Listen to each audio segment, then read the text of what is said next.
మీకు చెప్పాలనుకున్న వాక్యం ఏంటి అనంటే, ఆదర్శవంతమైన సంఘం. బైబిల్ గ్రంథంలో అపోస్తుల కార్యములలో ఒక సంఘము గురించి ప్రత్యేకంగా వ్రాయబడి ఉంది. ఆ సంఘము పేరు ఏమిటి అనంటే అంతియొకయ సంఘం. ఏం సంఘం అది? అంతియొకయ సంఘం. ఆ సంఘము అంత పెద్దదేమీ కానప్పటికీ కూడా ఆ సంఘము ఆ పట్టణానికే గొప్ప ఆదర్శవంతంగా నిలిచింది. ఆ పట్టణాన్ని చాలా ప్రభావితం చేసింది. అంతియొకయ అనేది ఒక పట్టణపు పేరు. అంతియొకయ అనేది ఒక పట్టణం పేరు. అది రోమా సామ్రాజ్యంలో ఒక పట్టణం. రోమా సామ్రాజ్యంలో 3 చాలా ముఖ్యమైన పెద్ద పట్టణాలు ఉన్నాయి.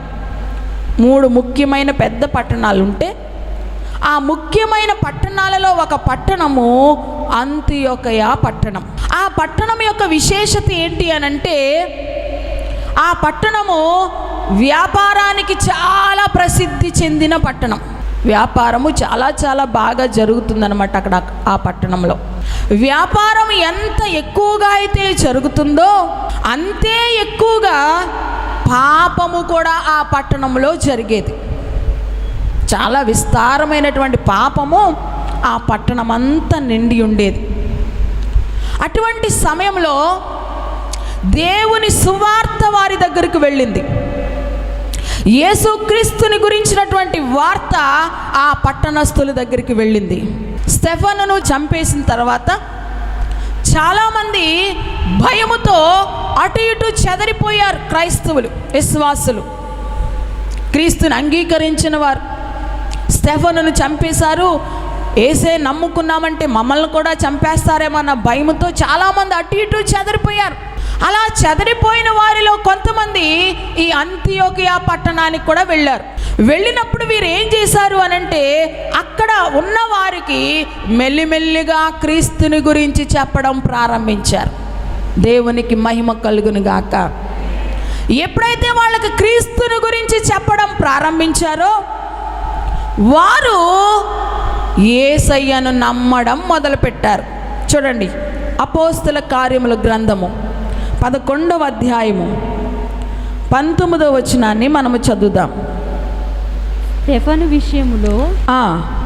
స్టెఫను విషయములో కలిగిన శ్రమను బట్టి చెదరిపోయిన వారు యూదులకు తప్ప మరి ఎవనికిని వాక్యము బోధింపక ఫెనీకే, కుప్ర, అంతియొకయ ప్రదేశముల వరకు సంచరించిరి.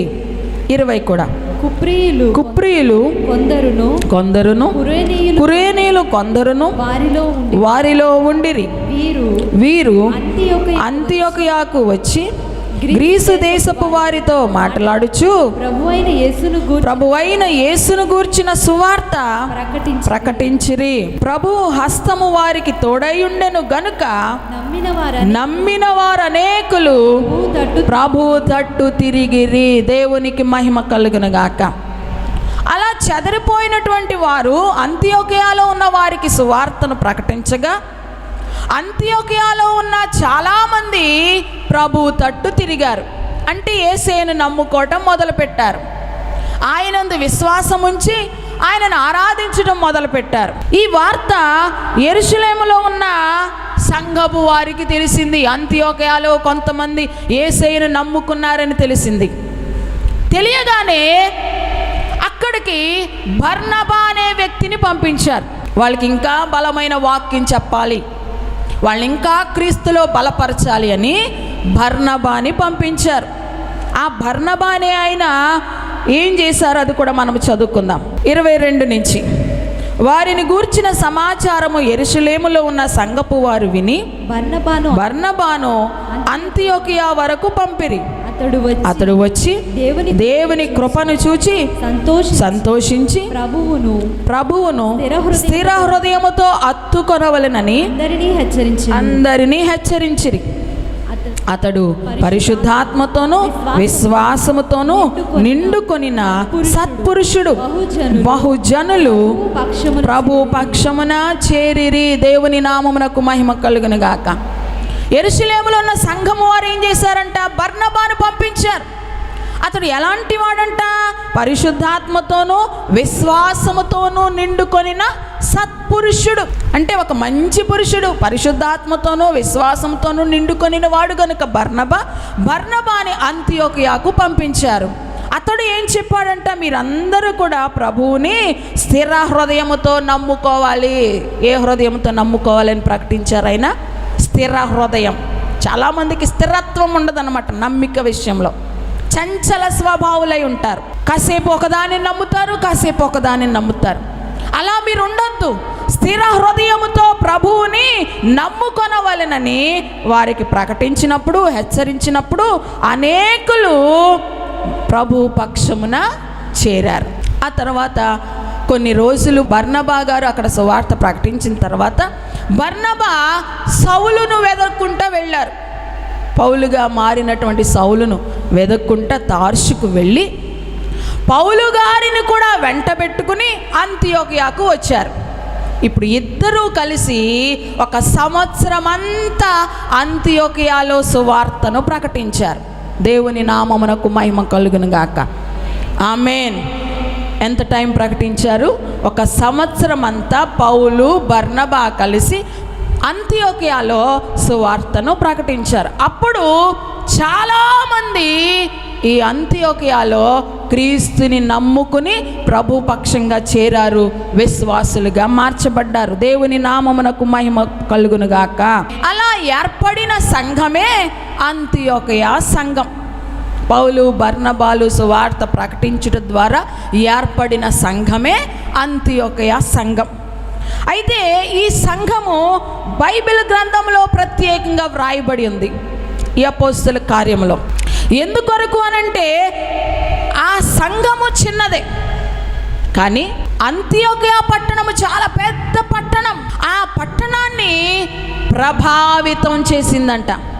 ఆ పట్టణానికి ఆదర్శవంతంగా నిలిచింది. ఆ పట్టణానికి ఒక మాదిరిగా నిలిచింది. దేవుని నామమునకు మహిమ కలుగును గాక. పాపముతో నిండినటువంటి ఆ పట్టణం యేసుక్రీస్తుని అంగీకరించిన తర్వాత పరిశుద్ధులుగా మారి పట్టణానికే ఆదర్శవంతంగా నిలిచింది. దేవునికి మహిమ కలుగును గాక. అందరూ వారిని చూచి చాలా ఆశ్చర్యపడిపోతున్నారు, చాలా దేవుని నామాన్ని మహిమపరుస్తున్నారు. అక్కడున్న సంఘాన్ని చూసి పట్టణంలో ఉన్న వారందరూ. నేడు సంఘాలు చాలా విస్తరించిపోయాయి. మనము చూస్తున్నట్లయితే ఒక మందిరం పక్కనే ఇంకొక మందిరం కూడా కనబడుతుంది. సంఘాలు పక్కనే సంఘాలు. ఒక గ్రామంలోనే అనేకమైన సంఘాలు ఉండడం మనము చూస్తూ ఉన్నాం. ఒక్క గ్రామంలోనే ఇంచుమించు కనీసం 10 సంఘాలైనా ఉంటాయి. అయితే మరి 10 సంఘాలు ఒక గ్రామంలో ఉన్నప్పుడు ఆ సంఘము ఆ గ్రామాన్ని ఎంతగా మార్చాలి, ఆ గ్రామాన్ని ఎంతగా ప్రభావితం చేయాలి. కానీ ఇప్పుడు చూస్తున్నట్లయితే అటువంటి క్రియ ఎక్కడైనా జరుగుతుందా? సంఘాలు గ్రామాలను ప్రభావితం చేస్తున్నాయా? సంఘాలు దేవుని నామానికి మహిమకరంగా ఉంటున్నాయా అంటే లేనే లేదు. సంఘాలైతే విస్తరించిపోతున్నాయి. ఒక్కొక్క ప్రాంతంలోనే అనేక సంఘాలు ఉంటున్నాయి, కానీ ఆ సంఘాల వలన పట్టణాలలో ఏ మాత్రం కూడా మార్పు రావట్లా. ఆ సంఘాల వలన పట్టణాల్లో ఏమాత్రం కూడా దేవుని నామమునకు మహిమ కలగడం లేదు. అయితే ఈరోజు పట్టణము గురించి మనం నేర్చుకోబోతున్నాం. ఈ పట్టణము లేక ఈ అంతియోకియా సంఘము ఆ పట్టణాన్ని ఎందుకు ప్రభావితం చేసింది? ఏ లక్షణాలు ఆ పట్టణంలో ఉన్నాయి? ఎందుకు ఆ యొక్క అంతియోకియా పట్టణం అంతా కూడా ఈ అంతియోకియా సంఘాన్ని చూసి ఎందుకు ఆశ్చర్యపోతున్నారు? వారిలో ఉన్న లక్షణాలు ఏంటి, వారు జీవించిన జీవిత విధానం ఏంటి అని ఈరోజు కొన్ని అంశాలు మనం నేర్చుకోబోతున్నాం. ఆమేన్. ఈ ప్రాంతంలో దేవుడు మన ఆత్మీయ తండ్రి గారి ద్వారా మన యొక్క రక్షణ ద్వారం సంఘాన్ని ఏర్పాటు చేశాడు. మనము గత వారం నేను చెప్పాను కదా, క్షేమాభివృద్ధి చెందాలి. మన సంఘము ఆశీర్వదించబడుతూ ఉండాలి, వర్ధిల్లుతూ ఉండాలి, దినదినము విస్తరిస్తూ ఉండాలి. మనము విస్తరిస్తూనే, మనము వర్ధిల్లుతూనే, మనము ఆశీర్వదింపబడుతూనే చుట్టూ ఉన్న వారికి కూడా ఆశీర్వాదకరంగా ఉండాలి. ఆమేన్, హల్లెలూయా. చుట్టూ ఉన్న వారిని కూడా మనము ప్రభావితం చేయాలి. రక్షణ ద్వారం సంఘము అంటే ఒక ప్రత్యేకమైన గుర్తింపు రావాలని నేను కోరుకుంటున్నాను. ఆమేన్. అలాగ మనం అనేకుల చేత గుర్తించబడాలి అనంటే, మన గ్రామంలో మనల్ని చూసి, మన సంఘ బిడ్డలను చూసి వారు ప్రభావితం అవ్వాలంటే, వారిలో మార్పు రావాలంటే మన సంఘం ఎలా ఉండాలో ఈ అంతియోకియా సంఘము నుండి కొన్ని విషయాలు మనం నేర్చుకుందాం. దేవునికి మహిమ కలుగును గాక. ఈ అంతియోకియా సంఘములో మొదట ఉన్న లక్షణం ఏంటనంటే, సంఘము అంటే చర్చ్. సంఘం అంటే చర్చ్ అంటారు ఇంగ్లీష్లో. చర్చ్ అంటే మనం అనుకుంటాం ఇది కట్టడము, రాళ్లతో కట్టిన ఈ కట్టడాన్ని చర్చ్ అనుకుంటాం. చర్చ్ అంటే అది కాదు అర్థం. చర్చ్ అంటే ఆత్మలే చర్చ్. అదృశ్యంగా మనం అందరము ఒక మందిరములాగా కట్టబడుతున్నాం అన్నమాట. ఆత్మల చేత కట్టబడే మందిరం ఇది. చర్చ్ అంటే ఆత్మలు, సంఘం అంటే ఆత్మలు. ఈ సంఘములో, ఈ చర్చ్లో ఉండేటువంటి లక్షణం ఏంటంటే, ఈ సంఘం ఎటువంటి సంఘం అంటే the church that is growing in Christ likeness. అంటే క్రీస్తు వలె ఉండడానికి ఎదుగుచున్న సంఘం. క్రీస్తు వలె ఉండడానికి ఎదుగుచున్న సంఘం ఈ సంఘం. ఎవరి వలె ఉండడానికంట? ఈ సంఘము ఎవరి వలె ఉండడానికి ఎదుగుచున్నదంట? క్రీస్తు వలె ఉండడానికి ఎదుగుచున్నది ఈ సంఘం. నేటి సంఘాలు ఎవరి వలె ఉండడానికి ఎదుగుచున్నాయి? సాధారణంగా సంఘ సభ్యులందరూ కూడా ఎవరిని ఫాలో అవుతారనంటే సంఘ కాపరిని ఫాలో అవుతారు. సంఘ కాపరి వలె ఉండడానికి ప్రయత్నిస్తారు. సంఘ కాపరిని మాదిరిగా తీసుకుంటారు. సంఘ కాపరి కంటే కూడా మనము ఫస్ట్ స్థానం ఎవరికి ఇవ్వాలో తెలుసా? క్రీస్తుకి మనం ఇవ్వాలి. మన జీవితములలో మొదటి స్థానము క్రీస్తుకే ఇవ్వాలి. క్రీస్తు కంటే ఎవ్వరికి ఏ స్థానం మనం ఇవ్వకూడదు. అది దైవ సేవకుడే కానివ్వండి, మీ కుటుంబ సభ్యులే కానివ్వండి, లేక ధనమే కానివ్వండి, ఏ ఒక్క వ్యక్తి అయినా కానివ్వండి, క్రీస్తు కంటే ఎక్కువ స్థానం ఎవ్వరికి మనము ఇవ్వకూడదని మరొకసారి నేను మీకు జ్ఞాపకం చేస్తున్నా. ఒక్కొక్కసారి మనము దేవుని కంటే ఎక్కువగా ఎవరికైనా స్థానం ఇచ్చామనుకోండి, వాళ్ళు మన దగ్గర నుంచి దూరం చేయబడతారు. ఎందుకంటే దేవునికి చెందవలసిన మహిమ ఆయన వేరొక్కరికి చెందనివ్వరు. మనం ఆరాధన చేస్తున్న దేవుడు రోషము కలిగిన వాడు. ఆయన ఒక్కడే పూజార్హుడు. ఆయన ఒక్కడే స్తుతులకు పాత్రుడు. ఆయన ఒక్కడే మహిమ పొందడానికి అర్హుడు. ఆయనకు చెందవలసిన మహిమ వేరొక్కరికి చెందితే దేవుడు ఊరుకోడు. ఆయన ఉండవలసిన స్థానంలో వేరొకటి ఉంటే దేవుడు ఊరుకోడు. వెంటనే దానిని మన దగ్గర నుంచి దూరం చేస్తాడు. మనందరం కూడా ఒక సాక్ష్యాన్ని విన్నాం. గొప్ప దైవజనులు దినాకరయ్య గారు, ఆయనను దేవుడు తన సేవ కొరకు పిలుచుకున్నాడు. సేవను జరిగిస్తున్నారు. కానీ దేవుని పని కంటే, దేవుని పరిచర్య కంటే ఆయన యొక్క కుమార్తెను ఎక్కువగా ప్రేమించేవారంట. ఆయన కుమార్తెకి ఎక్కువ ప్రాధాన్యత ఇచ్చేవారంట. ఇక కొన్ని సందర్భాలలో దేవుని సేవనైనా మానేసి కుమార్తె విషయంలోనే జాగ్రత్త తీసుకునేవారంట. ఎప్పుడైతే ఆయన దేవునికి చెందవలసిన మహిమను, ప్రేమను కుమార్తెకి ఇస్తా ఉన్నారో, దేవుడు ఏం చేశాడో తెలుసా? తన కుమార్తెను దూరం చేశాడు. ఒక యాక్సిడెంట్లో అందరూ బాగానే ఉన్నారు, కానీ తన కుమార్తె మాత్రం చనిపోయింది. ఆయన దేవుణ్ణి చాలా అడిగారు, ఎందుకు ఇలా చేశావు, ఎందుకు ఇలా చేశావు? నా కుమార్తె అంటే నాకు చాలా ఇష్టం కదా, నా కుమార్తెను నాకు ఇవ్వండి అని దేవుణ్ణి చాలా బ్రతిమాలాడు. అప్పుడు యేసయ్య ఒక మాట చెప్పాడు, కుమారునైనను కుమార్తెనైనను నాకంటే ఎక్కువగా ప్రేమించేవాడు నాకు పాత్రుడు కాడు. దేవుని కంటే ఎక్కువగా ఎవ్వరిని మనము ప్రేమించకూడదు. అప్పుడు ఒక దర్శనంలో ఆయనకి తన కుమార్తె కూడా కనిపించింది. కనిపించగానే ఆయన అడుగుతున్నారంట, అమ్మా వచ్చేయ్, నువ్వు లేకపోతే నేను ఉండలేను అని అంటుంటే ఆ కుమార్తె అందంట, డాడీ యేసయ్య నీకంటే బాగా నన్ను చూసుకుంటున్నారు, నాకు ఇక్కడ చాలా బాగుంది, నేను మాత్రం రాను అన్నదంట. దేవునికి చెందవలసిన మహిమ, దేవునికి ఇవ్వవలసిన ప్రేమ మనము వేరొకరికి ఇచ్చినప్పుడు, ఆ స్థానం వేరొకరికి మనం ఇస్తూ ఉన్నప్పుడు దేవుడు ఏం చేస్తాడో తెలుసా? ఖచ్చితంగా అది మన దగ్గర నుంచి దూరం చేస్తాడు.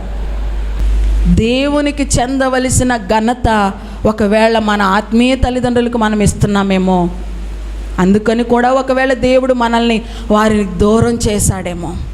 హల్లెలూయా. నేను చెప్పాను కదా, ఏదైనా నేను అలాగే పాజిటివ్గానే ఆలోచిస్తాను. దేవునికి మహిమ కలుగును గాక. దేవునికి చెందవలసిన ఘనత ఆయనకే చెందాలి. ఏ ఒక్కరికి మనము స్థానం ఇవ్వకూడదు. అయితే ఈ సంఘము ఎవరి వలె ఉండడానికి ఎదుగుతుందంట? క్రీస్తు వలె ఉండడానికి ఎదుగుచున్నది. మనము మనుషులను కాదు మాదిరిగా తీసుకోవలసింది, మనుషులను కాదు మన దృష్టిలో పెట్టుకోవలసింది. అక్కడక్కడ కొంతమంది చిన్నపిల్లలు నేను చూస్తూ ఉంటాను. ఇద్దరు అక్కా చెల్లెలు ఉన్నారనుకోండి, ఖచ్చితంగా వాళ్ళు నేను పెద్దక్కని నేను చిన్నక్కని అనుకుంటూ ఉంటారు. వాళ్ళు మాకులాగానే రెడీ అయ్యి మాకులాగా పాటలు పాడుతూ మాకులాగా వాక్యాలు చెప్పడం చేస్తూ ఉంటారు. వాళ్ళు ఏం చేస్తూ ఉంటారు?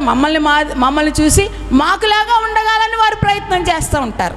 కొంతమంది లోకస్తులు ఉంటారు, సినిమా యాక్టర్స్ని ఫాలో అవ్వాలని చూస్తారు.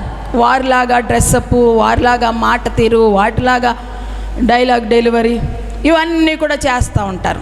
కానీ విశ్వాసులుగా మనందరి మాదిరి ఎవరు అనంటే ప్రభు అయిన యేసుక్రీస్తు. ఆమేన్. ఆయననే మనం ఫాలో అవ్వాలి. మనము ఆయన వలె ఉండడానికి ఎదగాలి.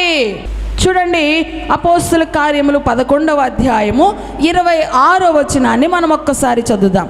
వారు కలిసి ఒక సంవత్సరం అంతయు సంఘములో ఉండి బహుజనులకు వాక్యమును బోధించిరి. మొట్టమొదట అంతియోకియాలో శిష్యులు క్రైస్తవులు అనబడిరి. హల్లెలూయా. మొట్టమొదట ఈ అంతియోకియాలోనే శిష్యులు క్రైస్తవులు అని పిలువబడ్డారు. ఆమేన్. అప్పటి వరకు ఆ పేరు రాలేదు. చాలామంది యేసుప్రభుని వెంబడిస్తున్నారు, కానీ మొట్టమొదటిగా ఈ అంతియోకియా పట్టణంలో ఉన్న శిష్యులనే క్రైస్తవులు అని పిలిచారు. ఈ క్రైస్తవులు అనేటువంటి మాట గ్రీక్ పదం నుండి వచ్చింది. గ్రీక్ పదం క్రిస్టియానో అనేటువంటి గ్రీక్ పదం నుండి క్రిస్టియన్స్ అని వచ్చింది. క్రిస్టియానో అంటే అర్థం ఏంటి అనంటే ఫాలోవర్స్ ఆఫ్ జీసస్. క్రిస్టియానో అంటే అర్థం ఏంటి?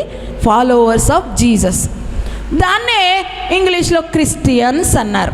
దేవునికి మహిమ కలుగును గాక. క్రిస్టియన్స్ అంటే అర్థం ఏంటి? ఇప్పుడు క్రీస్తుని ఫాలో అయ్యేవారు, క్రీస్తుని అనుసరించేవారు, క్రీస్తుని పోలి నడుచుకునేవారు, క్రీస్తు వలె ఉండేవారు, క్రీస్తుని కలిగి ఉన్నవారు క్రిస్టియన్స్. క్రిస్టియన్ అంటే ఇది ఒక మతం కాదు అనే విషయాన్ని మనం గుర్తుపెట్టుకోవాలి. క్రిస్టియన్ అంటే అదొక కులం కాదు, దాన్ని అలా చేసేసారు. కానీ క్రిస్టియన్ అంటే అసలైన అర్థం ఏంటంటే క్రీస్తును కలిగి ఉన్నవాడే క్రిస్టియన్, క్రీస్తుని పోలి నడుచుకునేవాడే క్రిస్టియన్. అయితే ఈ అంతియోకియాలో ఉన్న ఈ యొక్క శిష్యులకు క్రైస్తవులు అని పేరు పెట్టింది ఎవరు అనంటే తోటి విశ్వాసులు కాదు. వాళ్ళకి ఆ పేరు పెట్టింది, వాళ్ళకి ఆ పేరు పెట్టింది ఎవరు అనంటే చుట్టూ ఉన్న అన్యజనులు, వ్యాపారస్తులు, ధనవంతులు, దేవుణ్ణి ఎరగని వారు వీళ్ళను చూసి వీళ్ళు రా క్రిస్టియన్స్ అన్నారు, వీళ్ళు రా క్రీస్తుని ఫాలోవర్స్ అన్నారు. దేవునికి మహిమ కలుగును గాక. ఆమేన్. వాళ్ళకి ఆ పేరు పెట్టింది ఎవరునంటే తోటి విశ్వాసులు కాదు, ఆ ప్రాంతంలో ఉన్న అన్యజనులు, ధనవంతులు. వాళ్ళ ప్రవర్తన చూసి, వాళ్ళు నడిచే విధానము చూసి వాళ్ళకు పేరు పెట్టారు, వీరు క్రిస్టియన్స్ అని. అమెరికా దేశంలో ఉన్న వాళ్ళని మనం ఏమని పిలుస్తాం? అమెరికన్స్ అంటాం. ఆఫ్రికాలో ఉన్న వారిని ఆఫ్రికన్స్ అంటాం. ఇండియాలో ఉన్న వారిని ఇండియన్స్ అంటాం. మరి క్రైస్ట్లో ఉన్న వారిని క్రిస్టియన్స్ అంటారు. ఆమేన్, హల్లెలూయా. క్రిస్టియన్స్ అంటే అర్థం ఏంటి? క్రీస్తులో ఉన్నవారు. చాలామంది నేటి దినాల్లో క్రైస్తవులు అని పిలువబడుతున్నారు. మేము క్రైస్తవులం అనుకుంటున్నారు. కానీ క్రీస్తు లేకుండానే వారి జీవితాలు గడిపేస్తున్నారు. క్రీస్తు లేకుండానే, క్రీస్తుని అనుసరించుకోకుండానే ఏదో పేరుకు మాత్రమే క్రైస్తవులుగా పిలువబడుతున్నారు. దేవునికి మహిమ కలుగునుగాక. పేరుకు మాత్రమే మనము క్రైస్తవులమైతే దేవుని రాజ్యానికి వెళ్ళం. ఎవరైతే క్రీస్తుని కలిగి ఉంటారో, క్రీస్తుని అనుసరించి జీవిస్తారో వారు మాత్రమే దేవుని రాజ్యంలోనికి వెళతారు. ఇప్పుడు మనము బయట వారిని ప్రభావితం చేయాలి అనంటే, మన చుట్టూ ఉన్న వారిని మనము ప్రభావితం చేయాలి అనంటే, సంఘములో ఉన్న మనము క్రీస్తుని పోలి ఉండాలి. మనల్ని చూసినప్పుడు మనం కనబడకూడదు, మనలో క్రీస్తు కనబడాలి. ఆమేన్. మన చూపు ప్రత్యేకంగా ఉండాలి, మన మాట ప్రత్యేకంగా ఉండాలి, మనము ప్రవర్తించే తీరు ప్రత్యేకంగా ఉండాలి. క్రీస్తుని అంగీకరించక ముందు అదే మాట, క్రీస్తుని అంగీకరించిన తర్వాత కూడా అదే మాట. చాలామంది క్రీస్తుని అంగీకరించక ముందు అదే జీవితము, క్రీస్తుని అంగీకరించిన తర్వాత కూడా అదే జీవితము. మనం అప్పుడు ఇప్పుడు ఒకేలాగా ఉంటే బయట వారిని మనం ఎలా ప్రభావితం చేయగలం? బయట వారిని మనం ఎలా క్రీస్తులోనికి నడిపించగలం? మన ద్వారా ఎక్కడైనా దేవుని నామమునకు మహిమ కలుగుతుందా? లోకంలో ఎంతోమంది ఉన్నా ఎవ్వరు పట్టించుకోరు. కానీ ఒక్కసారి నువ్వు క్రీస్తుని నమ్ముకున్నావని తెలిసిందా, మొత్తం గ్రామంలో ఉన్న కళ్ళన్నీ నీ మీదే ఉంటాయి. వీళ్ళు యేసు ప్రభుని నమ్ముకున్నారంట, వీళ్ళ జీవితంలో ఏదైనా మార్పు వచ్చిందా, వీళ్ళ ప్రవర్తనలో ఏదైనా మార్పు వచ్చిందా అని మనలో తప్పులు వెతకడానికి కళ్ళన్నీ మన మీదే ఉంటాయి. హల్లెలూయా. అప్పుడు మన జీవితంలో మార్పు లేదనుకోండి, మనలను బట్టి దేవుని నామము అవమానపరచబడుతుంది. వీళ్ళు వెళ్తున్నారు కానీ ఏం ప్రయోజనం? ఏమీ మార్పు లేదు. గాంధీజీ గారు బైబిల్ని చదివారు. ఆయన ఒక మాట బైబిల్ గ్రంథంలో నుంచి ఉపయోగించారు. ఆయన ఏమంటారంటే, బైబిల్ గ్రంథంలోంచి చెప్పారు ఆ మాట, నీ కుడి చెంప మీద క్రొట్టువానికి ఎడమ చెంప కూడా తిప్పుము అనే మాట బైబిల్లో నుంచి ఆయన ఉపయోగించిన సందర్భాలు ఉన్నాయి. బైబిల్ చదివినప్పుడు ఆ బైబిల్ ద్వారా ఆయన చాలా ప్రభావితమయ్యారు.